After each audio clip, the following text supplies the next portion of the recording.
Welcome to another NSG Versus video where I compare games from different systems to find out which is the better one. For today's video, I'm going to compare Commando on the Atari 2600 with the Intellivision version, both which came out late in the lifetime of the systems, over a year after the NES port was released.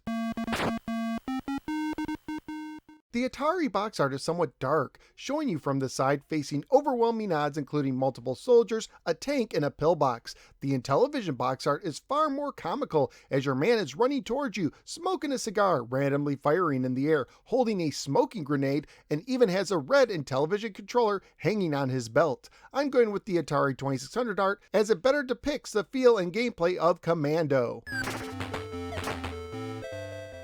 The Atari version has larger characters and feels a little bit more colorful. The Intellivision version features tiny characters and a lot of green, but better animation and cool intermission screens. The Atari version looks good for the system, but the Intellivision port wins this round.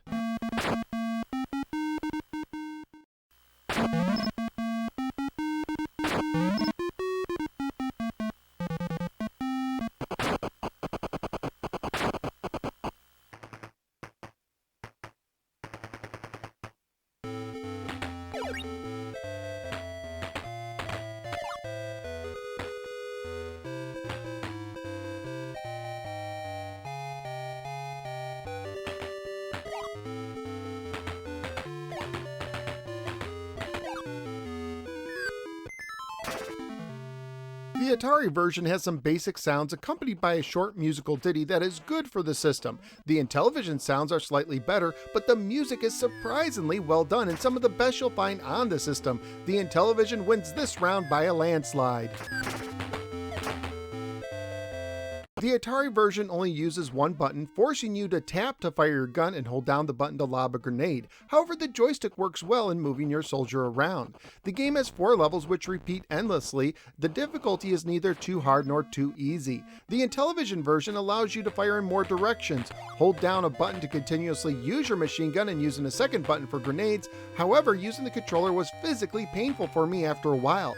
The Intellivision port only has 3 levels that repeat, but they are much larger and more faithful to the arcade original. The Intellivision port is also extremely hard, and many gamers may have difficulty even passing the very first level. It's tough to say who wins, as the Atari version is less likely to cramp your hand and make you frustrated, but I'll give the narrow edge to the Intellivision version for being more faithful to the arcade original.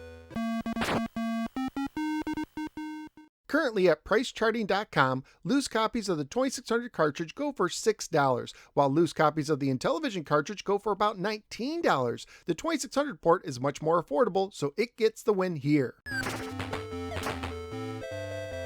While I like how the Atari 2600 port has larger characters, more comfortable controls, and easier difficulty, and it's more affordable, I'm going to have to give the win to the Intellivision port for having overall better graphics and music, as well as being more faithful to the arcade original. But that's just what I think. Let me know what you think in the comments below. Also, please like, share, and subscribe, and support the show at patreon.com/NoSwearGamer. Thanks for watching, and I'll see you next time on the next No Swear Gamer video.